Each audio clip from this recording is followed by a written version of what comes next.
Welcome to MacStories Unwind, a weekly review of everything MacStories and more. This episode of Unwind is brought to you by DevonThink. I'm John Voorhees, and with me, of course, is Federico Viticci. Hey, Federico. Hello, John. How are you? Good. Happy Friday to you, Federico. It's been a Thanks, long week. You too? Yeah. Is it a holiday? No, it's just. Is it just No, Friday? It's just Friday. I think we can consider Friday a MacStories holiday at least. I mean, at least once the newsletter is out, I always do a little celebration. You know, I mean, Sure. I was asked on Connected a few days ago whether my birthday should be considered a holiday. Do you consider your birthday a holiday, John? No. I consider it I guess a Do you personal consider holiday. my birthday a holiday? Yeah, of course. Your birthday is like it's not even just a national holiday in Italy. It's an like international. It's a worldwide event, in fact, right? I would consider it an award-winning international holiday. Wow, that's big. That's really an big. award-winning week-long international holiday. You should think bigger. Jennifer, bigger. Yeah, Jennifer feels like her birthday is a month-long celebration, and that everybody should give her. Month-long. I mean, yes. I mean, that's your problem, though. the proper deference and celebratory mood for an entire month. But yes, all right, Federico. Let's dive into what we did this week on the site. And I'm going to kick it off by talking about Adobe Fresco because that's the big review I did this week. I spent a lot of time digging around in this app, and I suppose you could say I cheated a little bit in some of my screenshots because I traced some of this artwork, I will admit. I'm not much of an artist, and I didn't want the screenshots to look terrible, so I did a little bit of tracing and used a little bit of Adobe's art, but you did a good job. Thank you. That said, the app is actually very easy to get started with. It was designed first and foremost for the iPad. It drops you right into a new canvas as soon as you pick a size, and the pencil is selected. So you just start sketching away. And there's a lot in here. There's a lot in this app to explore. But the basics are very easy to get started with. And I find it kind of relaxing to doodle around on my iPad every now and then. I don't do it frequently, but I'm starting to think it's the kind of thing I should probably do a little bit more. Maybe, in the evening sometimes, if I'm not reading a book or something, I could doodle on my iPad a little bit. So I'm thinking about using Fresco more often. And it's, I highly encourage it because I do think I feel like these apps are a little intimidating from the outside if you haven't actually downloaded them tried them. And Adobe Fresco is free to download, so there's no barrier there.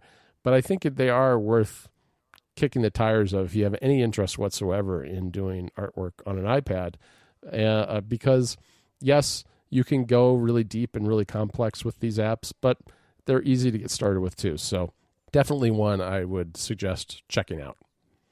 You also wrote about the new Sonos Roam, which is the new portable speaker that is coming out on April 20th. You can now pre-order this portable speaker that it comes in white and black.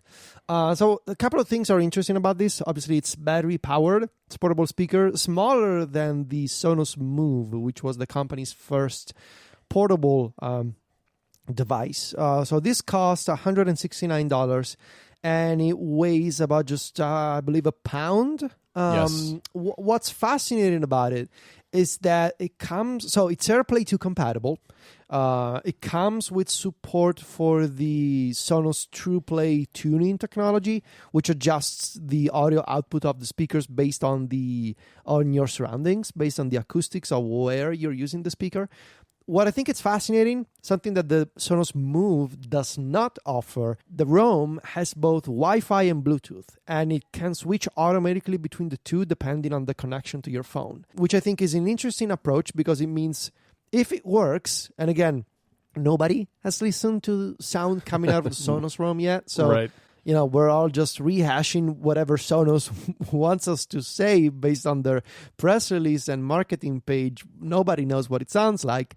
But in theory, it means that you will be able to seamlessly switch from Wi-Fi to Bluetooth, so AirPlay 2 on the phone, and it shouldn't matter if you're using the Sonos Roam within range of your Wi-Fi network, or if you can just, want to listen to music in the backyard like John does, or take this thing to the beach and use it as a Bluetooth speaker. I think it's fascinating.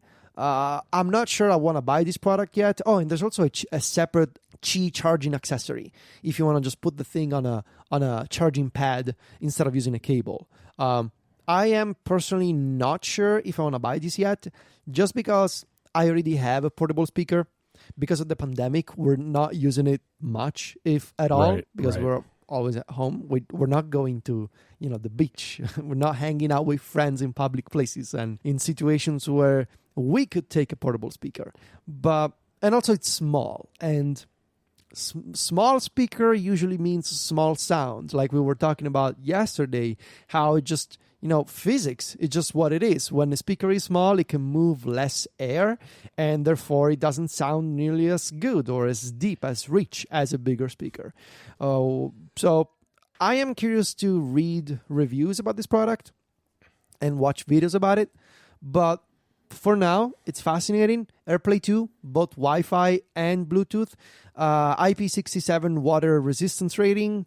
Weighs 1 pound. It's coming out in a couple of months, or at the end of April, basically. Right.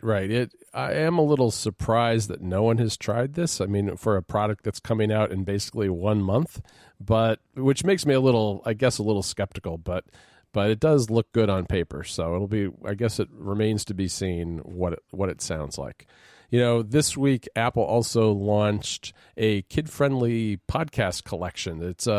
They revamped this section of the podcast app that has kid-friendly shows, and it's really nice. I mean, they've got a bunch of different collections now, different themes, designed for different age groups, and they've had the help of Common Sense Media in putting together these lists. And Common Sense Media is an organization that has helped parents and educators for a long time kind of sift through media, whether it's movies, TV shows, or whatever, and come up with things that are age appropriate for different ages of kids.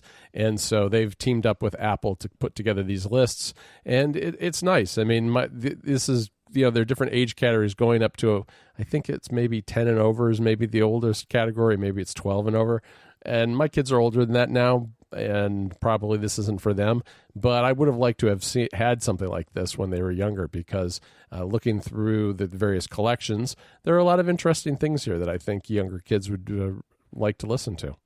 Federico, we actually had some news items that we posted over the weekend last weekend, and I wanted to round those up a little bit too, since they came after the show came out. And one of them is the Men's Health behind the scenes look at the Fitness Plus studio in Santa Monica, California. And they did a really nice job. I always find these profiles like this interesting, because obviously they were done in cooperation with Apple, and they mentioned in the story that they visited the studio in December. And I always read that and think, wow, it took you 4 months to put together this story.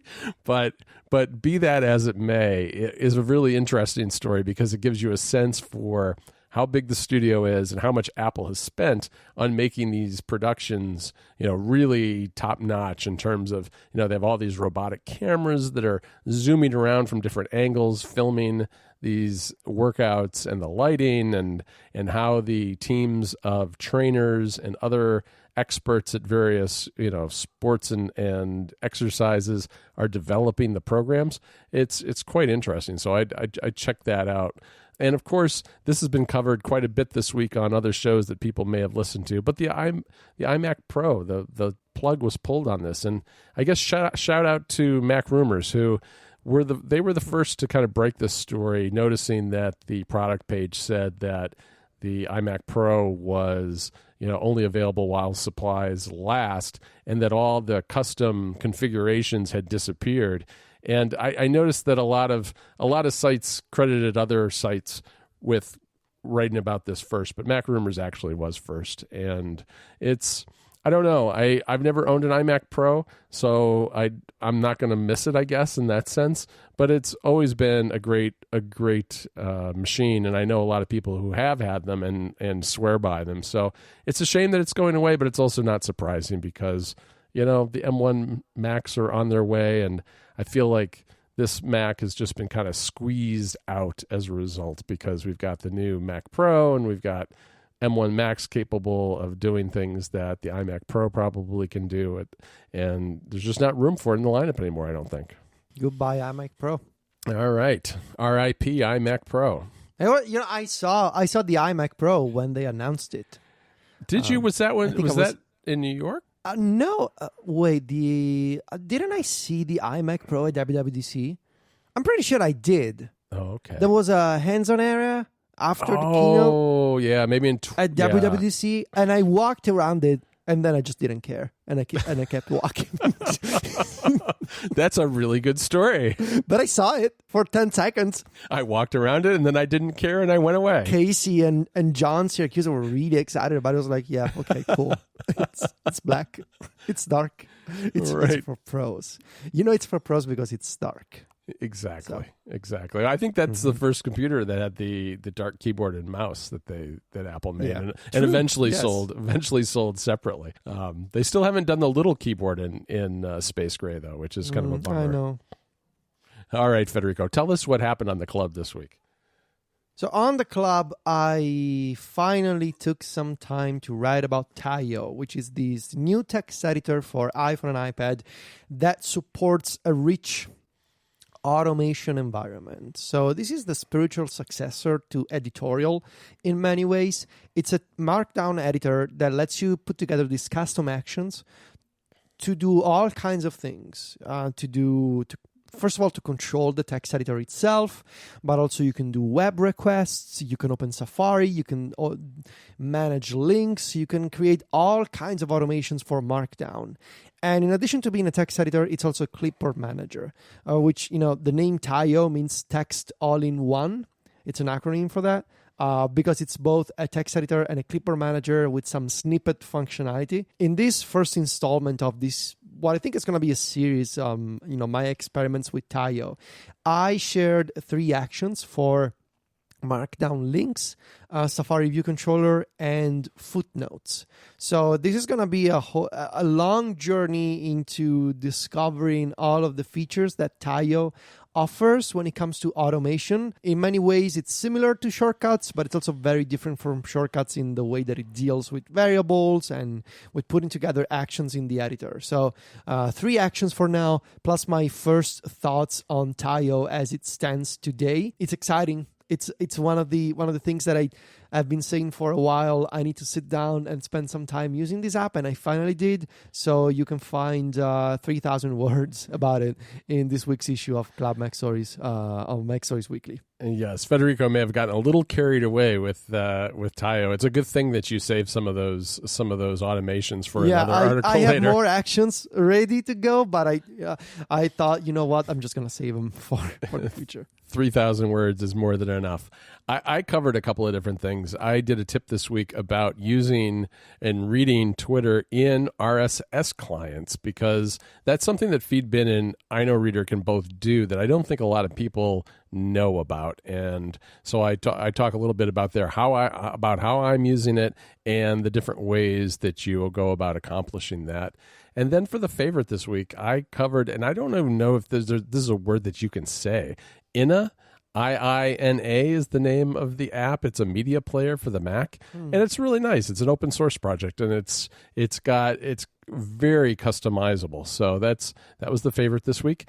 And you and I recorded another of our monthly Unplugged podcast episodes for club members, and that was a lot of fun. We talked about breaking dishes during the pandemic, amongst other things, and that was an exploration of John's clumsiness during the pandemic, I guess. That's a very good description. Yes, it is. All right, Federico, tell me what we talked about on App Stories this past Monday. On App Stories, we talked about reading newsletters, which is a topic from the 90s that we revisited in the context of people have been rediscovering newsletters over the past few years. I mean, we have one. So we know what we're talking about here, I think. But we discussed all the different methods for keeping up with newsletters, from the traditional email clients to new email services like Hey, to Mailbrew, which is an interesting service for collecting multiple sources, including newsletters, into a single daily digest, plus RSS clients. So all kinds of things that you can do with newsletters in 2021, which you may not expect from what is effectively just a rich text email.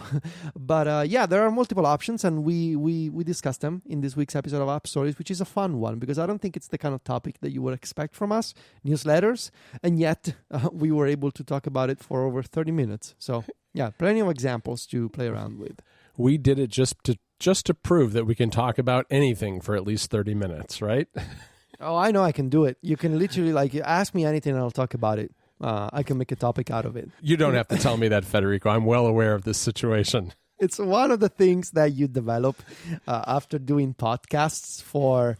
I'm coming into my 8th year of doing shows. Wow. And it's like when, sometimes you have those episodes when you're running low on topics, and then as you start talking, you think of something or you stumble upon an idea, and you need to identify that, and you need to to go with the flow and start talking about it to fill the time.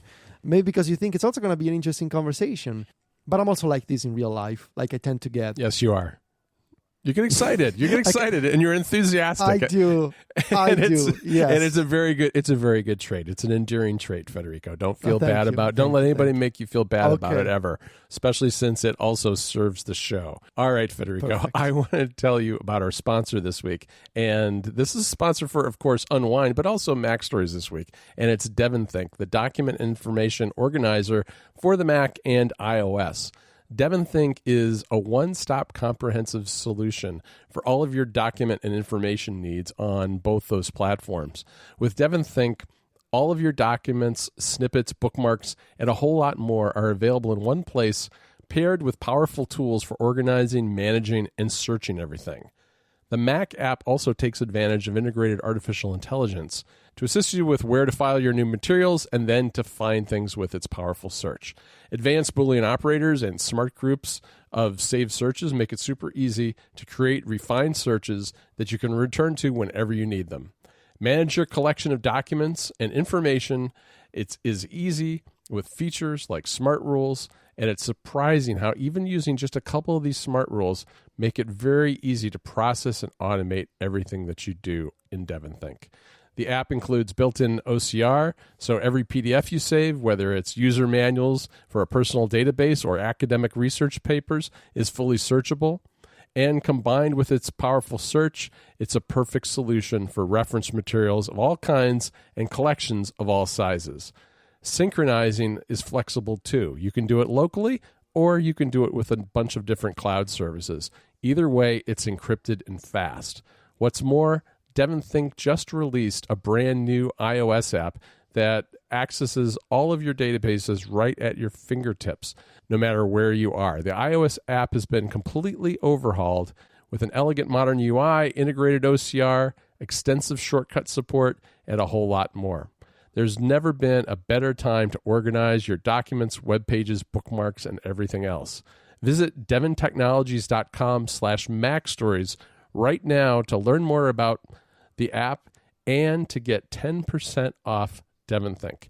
Again, that URL is devontechnologies.com/MacStories to take advantage of that 10% off offer. Our thanks to DevonThink for their support of Unwind and MacStories. All right, Federico, let's dive into our Unwind picks for the weekend. My Unwind pick that I've been teasing for a while is a game that I've been playing on my PlayStation 5, but it's a PlayStation 4 game, and it is Final Fantasy VII Remake. This game came out last year. I bought it in the super luxurious collector's edition, which I remember includes that. a statue of its protagonist on a motorbike. And I didn't play it because it came out and I was busy. And I finally started playing this game on my PS5 in emulation, like in backwards compatibility mode. And I'm having the time of my life playing this game, man. So Final Fantasy VII Remake is, as the name says, the remake of the original Final Fantasy VII. They came out in 1997 on PlayStation 1. And now, the thing you should know about Final Fantasy VII Remake is that when Square Enix announced this game many years ago, it was like the end of the world for Final Fantasy fans. A remake of 7 was the sort of a dream that people had for decades. Like, I remember being in high school, so we're talking 2005, right, and talking about, with my friends, talking about the idea of a Final Fantasy VII remake. Wow, and that's a long time ago. Final Fantasy VII film, when they did the film Advent Children, when it came out with the fancy 3D graphics, well, I mean fancy at the time, and we were all thinking, oh, imagine if they do these kinds of graphics for a remake. And it only took them 15 additional years to wow. get to that, but they did it. And so Final Fantasy VII Remake, it's not just, I mean, it's a remake, yes, but it changes not just the graphics, this beautiful, 3D reconstruction of Midgar, but it's also, it very much alters the story and the gameplay. Final Fantasy VII is now using an active time battle system instead of a classic turn-based battle system. It's more action-oriented, but it's not nearly as confusing as Final Fantasy 15, which also uses an action system, but I found 7 Remake much more approachable. And it introduces new side quests, new cutscenes, changes the story. From what I know, there's a major difference coming at the end of this chapter that I'm not sure if I accidentally spoiled myself or if it's just in my imagination. I guess I'll see it when I get there. And I said chapter because this is not a remake of the whole game. This game will be finished in installments. So Square Enix is already working on part 2 of 7 Remake. Part 1 is all about Midgar, so the initial city where this corporation called Shinra has effectively divided society in two. There's the upper part of this floating city built on a floating plate, and there's the slums where poor people live and try to work in these factories where this corporation is using to suck up this thing called Mako, which is like this sort of life source energy from the planet. And so you control Cloud, who is a mercenary that gets involved with this eco-terrorist group called Avalanche, trying to destroy all of these reactors and trying to uncover the truth behind this huge corporation. It's a beautiful story. It's a beautiful game. And I'm having the best time. I'm currently at about 20 hours. So I think I'm right halfway through the game. All right. Because it's made of 18 chapters and I'm at chapter 9. It's fantastic game, great balance, and there's also, the good news is there's an upgrade version coming out on PS5 in June called Intergrade, which means nothing. I was going to say, what is that? What does that mean exactly? Square Enix and names. They have really. Let's not talk about it. The names that they choose, I don't know. I don't know, man. But Intergrade is coming out in June. It'll add graphical enhancements on PS5, including ray tracing and high-quality textures.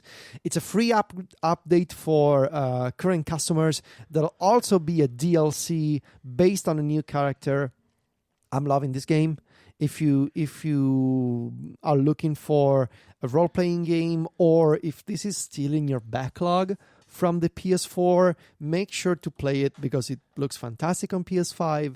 And it's if you loved Final Fantasy VII before, like, this is exactly the kind of game that, like, when you're a kid and when we used to imagine, again, when I saw Advent Children, I thought, Final Fantasy VII Remake is going to look like this.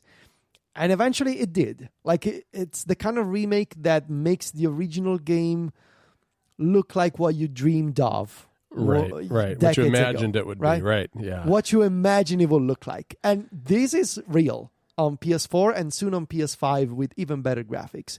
I also have the amazing orchestral soundtrack that I bought with my collector's edition, but I still gotta rip the CDs on my Mac. So I'll get to that event. I have like 6 CDs that I need to rip on my Mac, and yeah, it's this huge box that, and I still gotta assemble the statue of Cloud and the bike, which is actually like probably like as big as my desk. It's huge. I remember you sent me a picture of the bike. I think when it came set came in, it's pretty large. It was a lot bigger than I would have expected from a collector's edition.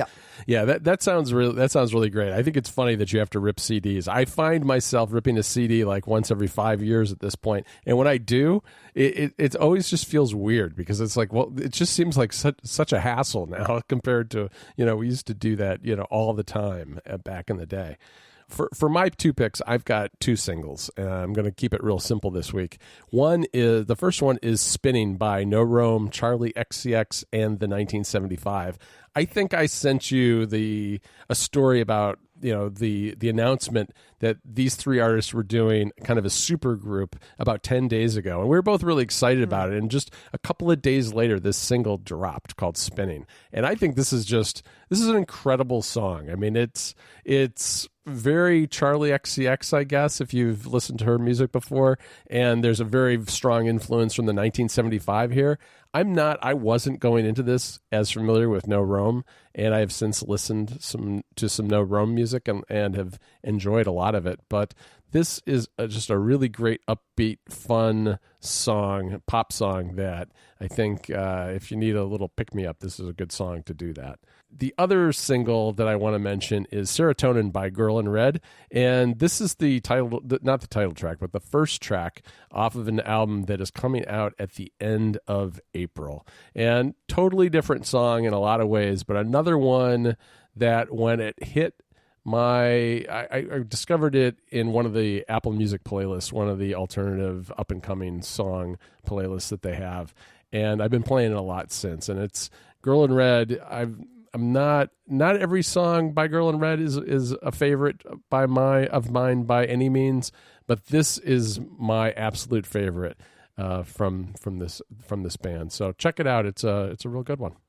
All right, Federico, I want to thank our sponsor again for this episode, and that is Devon Think.